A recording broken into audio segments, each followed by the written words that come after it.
Well, good evening, everyone, and thank you for joining us for the next of our Jesus Cares webinars as we continue to walk through the key areas of a Jesus Cares program. I'm excited to have you all join us. Also grateful for a couple of really great Jesus Cares program leaders who are going to share their thoughts on the topic we're going to talk about this evening. I'll expand on that in a minute, but why don't we begin with prayer? Heavenly Father, we thank you that not only have you called us to faith, but you've also given us the privilege to share that faith, to work in your kingdom. We ask, Lord, as we talk this evening about how we can bring others alongside to help us in the work of our Jesus Cares program, that you would bless all involved, that you would allow those who are participating to take the thoughts back and that they would be a blessing to their Jesus Cares program. Continue to bless us as we work together in this wonderful ministry. To your praise and glory, we ask this in Jesus' name. Amen. So as you saw from the invite and from the first page, this is the next aspect of the Jesus Cares program. Last time we talked about connecting with your congregation. This time we're talking about building a big volunteer corps. You see the objectives there. We're going to look at what a couple other programs have done. We'll have an opportunity to have a little bit of discussion after that. What are some things you can do to strengthen the volunteer corps that you might already have with your Jesus Cares program? And then I would suggest find one or two things. You're not going to be able to take everything that you hear this evening, but pick one or two things that you think will really work with your program. If I've never met you or if I don't know you, I'm Joel Gaertner. I'm privileged to serve as the National Director of Jesus Cares Ministries. Pastor Patrick Feldhus, who is also our other Jesus Cares coordinator, is on with us. We are privileged, like I said, to have three JCM program leaders who are going to share their thoughts about building a strong volunteer corps. And then we have one other leader whose job schedule didn't permit her to join us, but she shared some thought, and I will go through those. So let's first of all go to those 4 case studies in various programs. And first of all, thankful to have with us Karen Roker. She's one of the leaders from the Jesus Cares program at Zion and Olivia. So Karen, I'll hand it over to you. Okay, I hope everybody can hear me all right. Thank you for letting me come and talk a little bit. Some of the things that we've done in our program is we've talked about having the volunteers have kind of individual roles, and we look at different things that they really enjoy doing. We break it down so it doesn't get overwhelming for our volunteers. So we have things like we have someone who takes care of prepping all the crafts in programs when we are getting ready to do that. We have another adult that also does mailing of just letters out to the students and to the group homes, just reminding them of meetings that are coming up. We have like 3 ladies that are willing to do a phone treat, and they call the members of the Jesus Cares members, but also the staff. In cases like that, we use them a lot, like in the winter, if we have to cancel a Jesus Cares meeting, they're available and they are very willing to put in the time to call and let people know that our program is going to be canceled for the evening.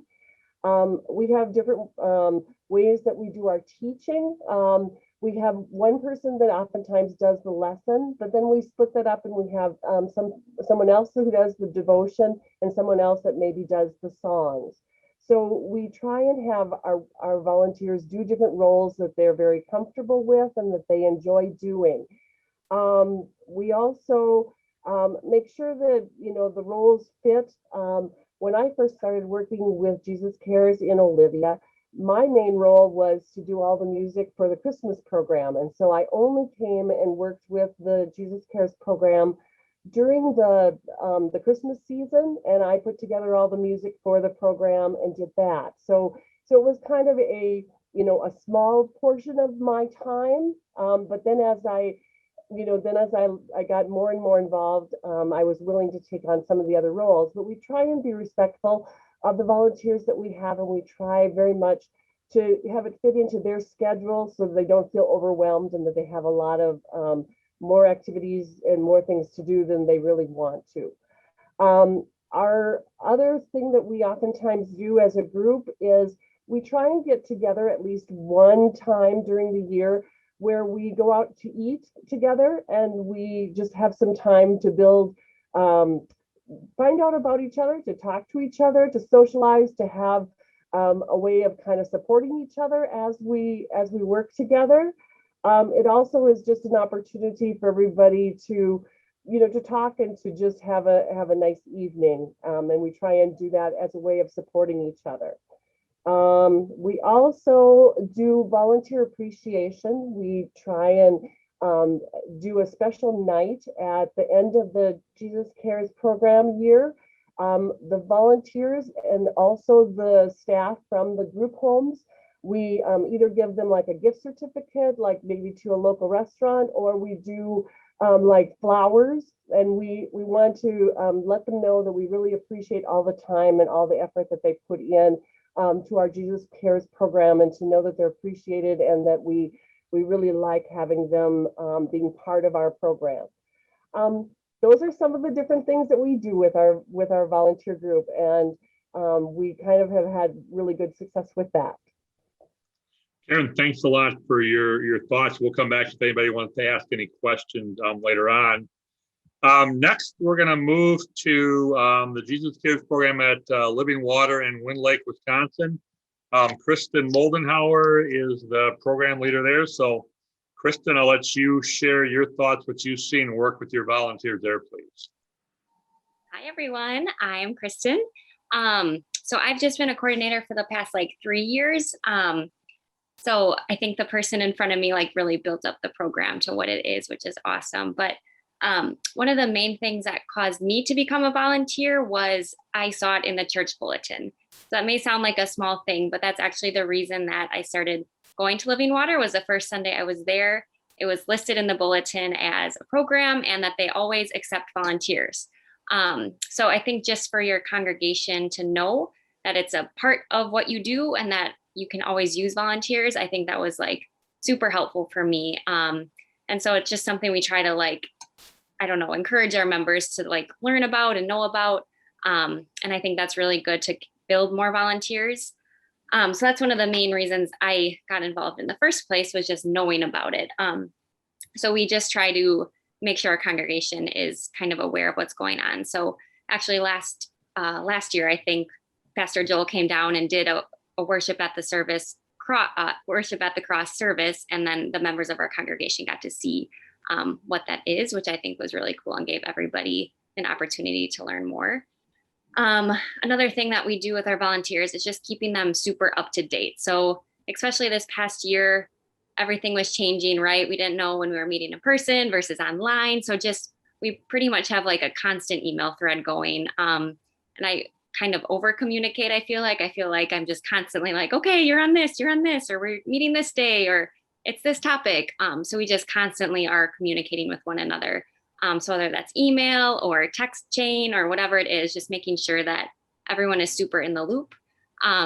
Our Jesus Cares is normally 2 different group homes. So I'm just making sure that my team is knowing exactly what is going on with the group home. So if there's anybody that's been sick or anybody that needs extra prayers or anything, we just make sure that everybody is aware of what's going on. And we always include pastor in those conversations, and then also our church secretary, so that we know that there's no conflicts with space or anything. So just try to keep everybody that's on the team basically on the same page at all times. And then basically what was said before is just that each volunteer has a different role. And in our team, they just kind of own those roles. So we have somebody who basically always does snack. We have someone who does the craft. There's 2 of us that like to teach the lesson, and then somebody who does the music portion and then the prayer. So everybody basically owns their role, and just will reach out if they need support. But for the most part, just each month, it's pretty much cut and dry, okay, Sherry, you're on this, Kathy, you're on this. And we just kind of keep it as a well-oiled machine that way, so that there's not a lot of switching roles kind of halfway through. And then, of course, if anybody ever wants to add or subtract from their role, we'll do that. But it kind of keeps people, knowing what they're going to be up to next. So those are the main points I have. Kristen, thanks a lot for sharing. Yeah, like you said, you did have a program and you just sort of stepped in and kept it going. So thanks for sharing your thoughts. Really appreciate it. I was just looking to see, Anna, are you on yet? Anna Endorf, who is next, was running from one thing to another. So I'm going to bump down to St. Paul's Toma. Cindy Engstrom is the one who was not able to be with us this evening, but I will share her thoughts. She and I had a conversation and then that type of thing. So St. Paul's Toma is a program that has been around for quite a while, and sort of like Kristen said, this is a program that is it was well established and has been handed off from one leader to another. They do a couple really interesting things to keep their volunteers aware of things. They do several service projects. They actually have their Jesus Cares volunteers do service projects both in the congregation, and that increases awareness within the congregation. And then they also have their Jesus Cares program volunteers do 1 to 2 service projects a year actually out in the community. And what Cindy shared is that this is really within the congregation and the community raised the awareness of their program and has gotten more people interested.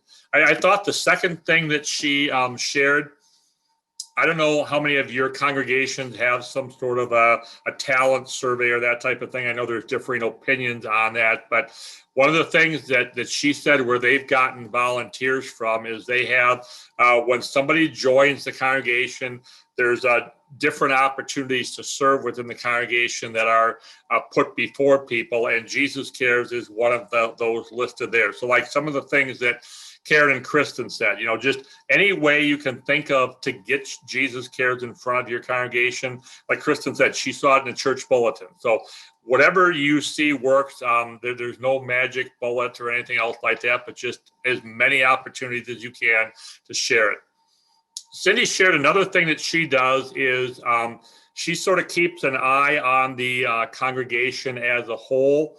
And as she knows of people that have retired and might have a little bit more time, I think we all realize that's one of the challenges for volunteers. Is there someone who's newly retired, might have some time, might be looking for something to do within the congregation?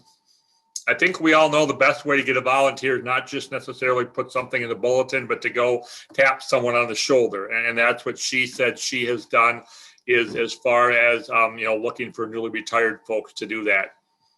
And then they have a very unique way of doing it. I know not every program does this, but they actually match their volunteers up with the participants in their program. Sort of that buddy system type of thing. And maybe, you try to do that within your program, but she says that has really helped people, build camaraderie, and it's given the volunteers a very good reason and purpose to be there, is because that individual is counting on them to be there. She said how they do not only things within the Jesus Cares program, but she said another way that they've sort of kept that camaraderie going is the volunteers may look to do something with that Jesus Cares program participant actually outside of the program as well. And I thought that was just a really a neat idea as far as doing things to be able to keep them connected. Anna, I see you're here now. So from one thing to another. So I hopped over yours. So if you're okay, we'll go back and let you share your thoughts. What has you've seen working at St. John's in Fairfax? So Anna, the floor is yours. You got to unmute yourself first of all. I tell that to my students all the time. You got to unmute yourself. And thank you for being patient and allowing me to do Ladies Aid before I came here. For ours, our volunteers really like to be stakeholders. They like to take responsibility for what we're doing, so that we make sure that we have a at the beginning of the year, we go from September on non-COVID years, September to May, and we have a meeting beforehand, and they help plan everything so that they feel, well, that they're a part of it, that what they do, they see that value in it. And it's amazing the ideas that they come up with, and that helps a lot.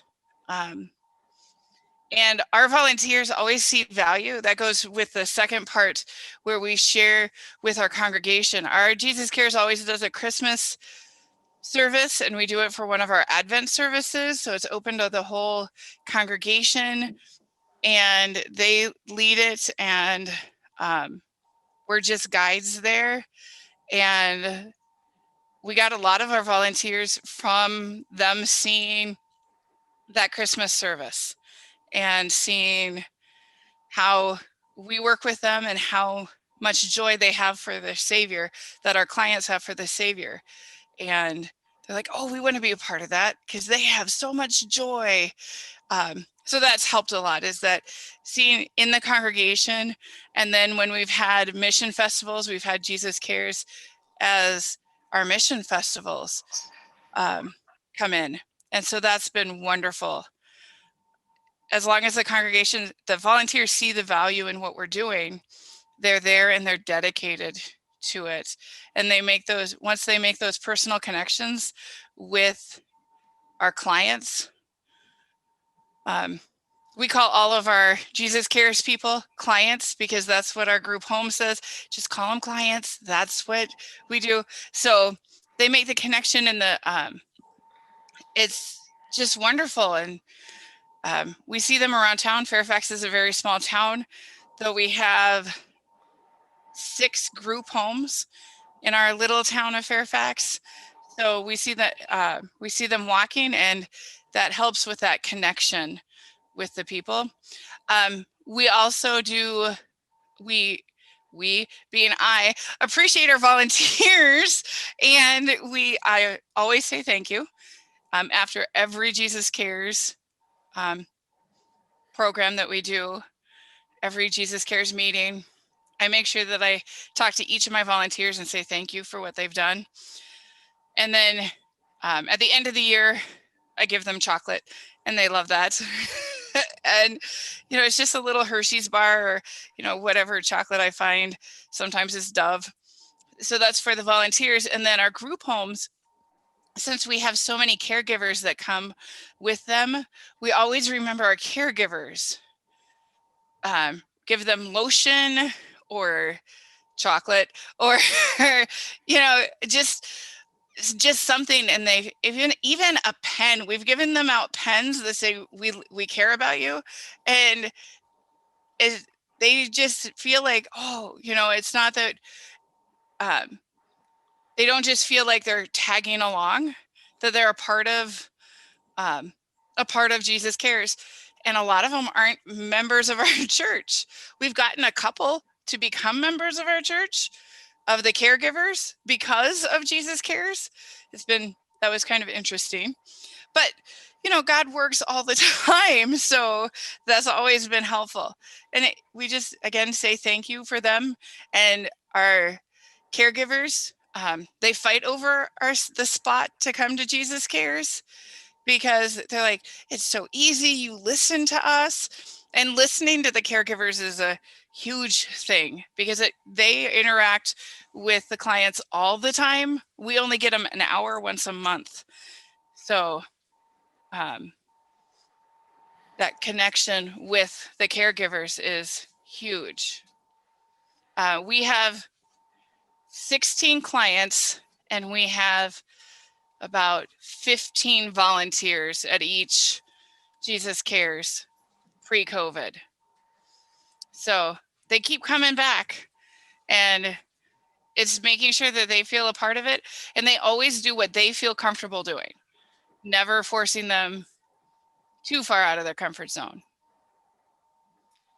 Good. Well, Anna, thank you very much for your thoughts. I'm going to pause here. Does anybody have any questions for either Karen, Kristen, or Anna on any of the things that they shared? Do you want to ask any further questions on any of those thoughts that they shared? I'll give anybody a chance to do that. They must have answered all your questions then, huh? Pastor?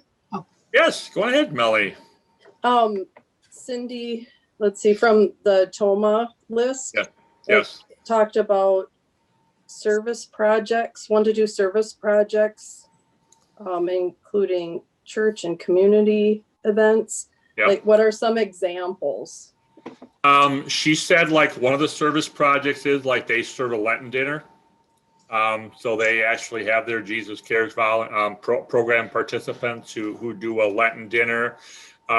She said one of the ones out in the community, they just find various activities. So I can, if you want, that's one of the things I was going to do when I send the video out is I will share the contact info for our presenters this evening. And so if you want more, Melanie, I'll just let you connect with Cindy, and I know she'd be glad to answer that. So she just gave me a couple examples, so I don't have a big exhaustive list. Okay. Sorry. That's okay. Thank you so much. Oh, thank you for asking. Any other questions of any of our three presenters or of the things that Cindy shared from TOMA? I have a question. Yes, go ahead. I'm just curious, and I think I might know the answer, but so before COVID, we had about 6 volunteers regularly. Then COVID hit, and I changed our program because our senior volunteers couldn't come out. And now I have lined up to visit group homes in person. We have 5 visits this month, but I can't get anyone to come join me. Has anyone, except for my daughter, my husband, I have one new volunteer I met at the ladies rally, but I'm really struggling because people are so hesitant to come back. Is anyone having success now, or are you just kind of waiting for things to open up to, renew what you had before COVID? Anybody want to share anything on that? This is Karen. Some of the things we're trying is we're kind of able to do things outside. So like we had a bingo night at the park. So we did a story also, but we did things outside and we did the different towns. So it was smaller groups. And then our staff did come to those. So are you saying that you're not having anybody even want to do the drop-off things with you at all? Is that your challenge that you're facing? My challenge is I call the group homes every month. I have for a year. And in the warm months, we're allowed to go to them, some of the homes. So I have 5 that will let me come to them, but they won't gather together. So if I sit, there's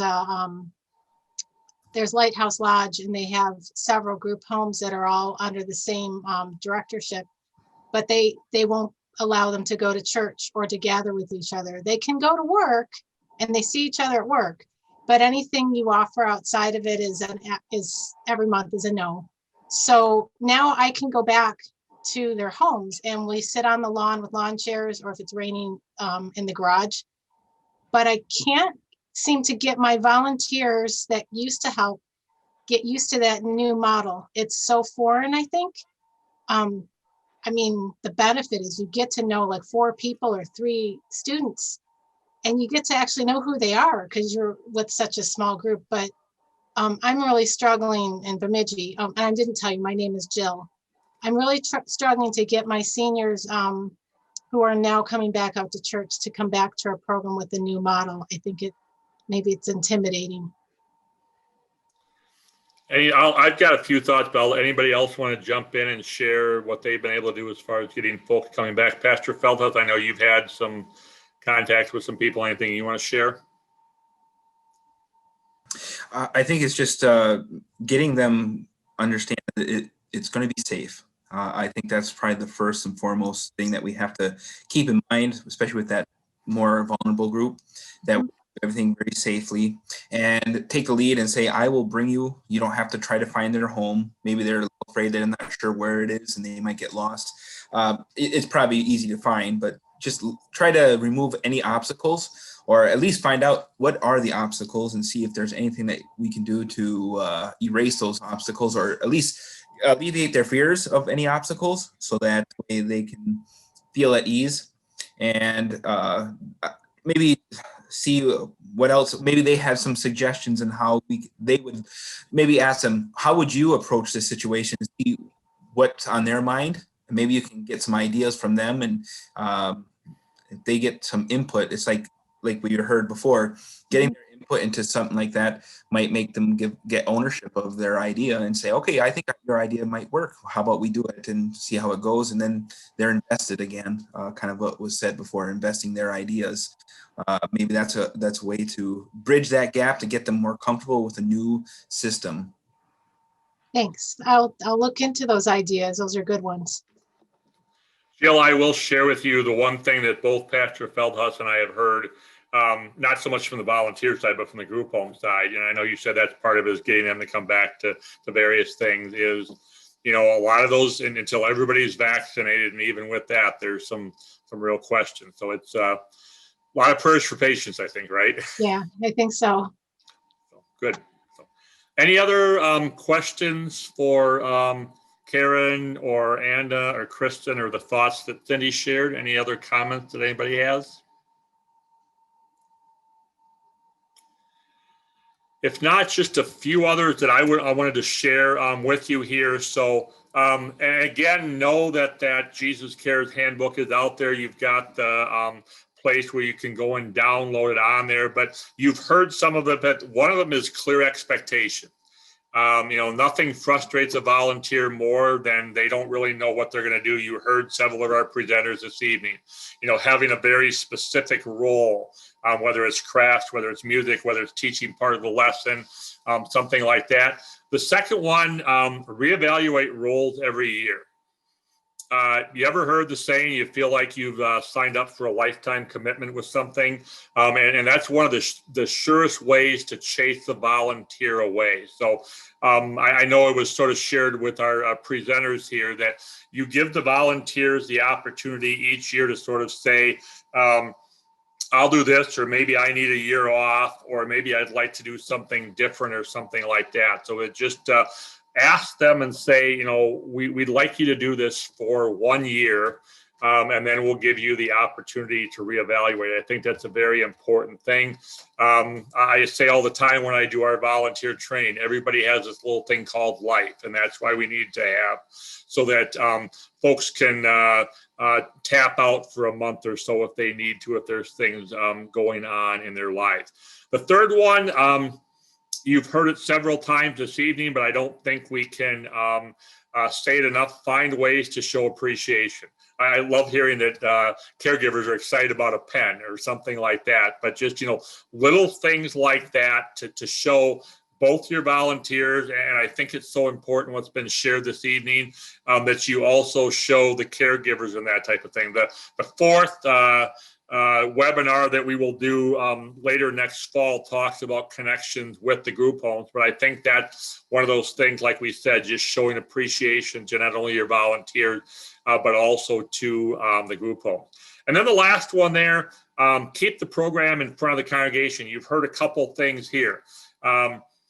You've heard about the various things with Christmas services. I know of one of the Jesus Cares programs that they actually do a PowerPoint presentation each year that they sort of review for the congregation. Hey, this is what's going on with our Jesus Cares program. Another one that may seem very simple and innocent.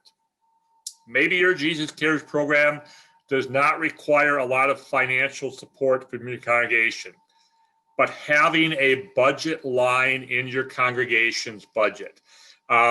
You know, that way, as you go through everything else. So Sunday school is in there. If you have a Lutheran elementary school, you know, the salaries, the utilities and everything else like that. But by having Jesus Cares in the budget, maybe that's so that, you know, volunteers are always willing to bring various things, but maybe that's so that you can do some of the special appreciation that's been talked about, or if you need to buy certain supplies that might be a little bit more expensive. Just finding those ways to keep it in front of the congregation and make sure that everybody is aware. It's been mentioned several times this evening. I know I will speak for both myself and Pastor Feldhus. If you ever want to have us come and do a Jesus Cares Sunday, I was just looking across the pictures of those who are here this evening. I know that there's several that I'm scheduled to be at within the next year. That's one thing that we are always more than welcome to do, is to come and do worship of the cross for congregations, weekend services, talk about Jesus Cares, really pitch it and help everybody understand what's going on. You don't necessarily have to have someone from the outside every year, but I know several congregations where the pastor has just gotten in the habit of it. Maybe once a year, or another congregation I know, there are 4 times a year where there's a 5th Sunday. And what that particular congregation has done is on the 5th Sunday, when there's a 5th Sunday in a month, that Sunday they use worship of the cross as the congregation's order of worship, and it keeps Jesus Cares in front of the congregation. So, anything else? Anybody else would like to either ask or talk about these points here? Talk about anything that has been shared with anything so far? I would just like to add one thing with the find a way to show appreciation and keeping it in front of the congregation. A lot of our congregations have yearly voters meeting, going over the budget and year in ministry. You have it part of the budget line. It's going to force them to say, okay, what did you guys do with Jesus Cares? And this is your opportunity to tell them all the great things, the connections that the congregation made with the participants, and also highlight the volunteers and show the whole congregation at a voters meeting or however it's structured. This is what's going on, and this is your ministry. Again, it keeps it in front of the congregation, and you never know. It's just amazing when you present it in front of a congregation like that, just how many say, wow, I didn't know it was it's so impactful. And then they say, well, maybe I want to get involved in this too, because it sounds exciting. You get so many volunteers working together. You have the participants coming, and you just get to highlight all the awesome things that the Lord has done through this ministry. And it gets people excited, and it's contagious when you get something exciting that actually is going on, and boy, it can really shoot off and get some more participants that way, and also more volunteers too. So, Anna, go on ahead. You've got another thought you want to share? Yeah, we put ours in our annual report because we find that's actually something that people do read. And so then they get all of our information in the annual report. And it's super simple. It's for every member of our congregation. And then they remember us. So it's more than just the people who show up at the voters meeting, but everybody gets it. And yeah, we've gotten volunteers that way. Great idea. Thank you. Dave Koschiski, you had a question or comment? Yeah, just a couple of comments. I'm David Koschiski. For those of you who don't know me, I'm the staff minister at Our Savior in San Antonio, Texas. And just one of the things as we talk about that publicity to the congregation, we have at the end of our service, we use the side screens with slides for our worship. Have somebody take pictures of the Jesus Cares events as you hold them, and then include those as to this is what happened this past week, and people get to see what's going on. And that's been very good. People watch those, they notice those. The other comment I had was a couple of people have mentioned match the roles to the individuals. One of the things that I think we've done that has been really good for a couple of people is some of our members who are homebound, disabled in some way, who get that feeling that what is my purpose? How can I serve the church when I can't even get out of my house? Those things like the phone tree.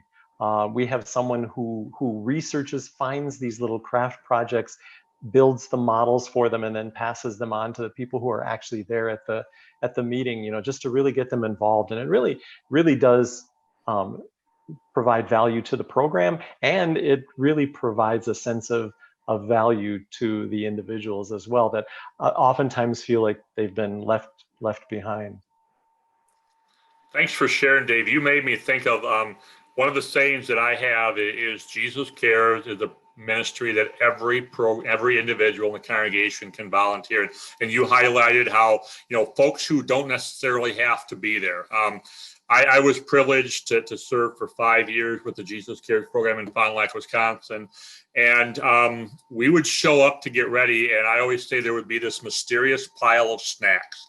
And you knew certain people brought certain things, but maybe those folks either A, didn't feel comfortable coming, or their schedule didn't allow, but that was the way that they could serve. A couple other things I want to just highlight as far as that is involving everybody. This is a wonderful place, if you haven't done it already, to get children involved. I just saw this last weekend a young man. I commented when his mom posted his confirmation picture. I said, I remember seeing him handing out name tags and handing out instruments at the Worship of the Cross service. So he was second, third grade, and already he was involved. This is, again, you talk about volunteer things.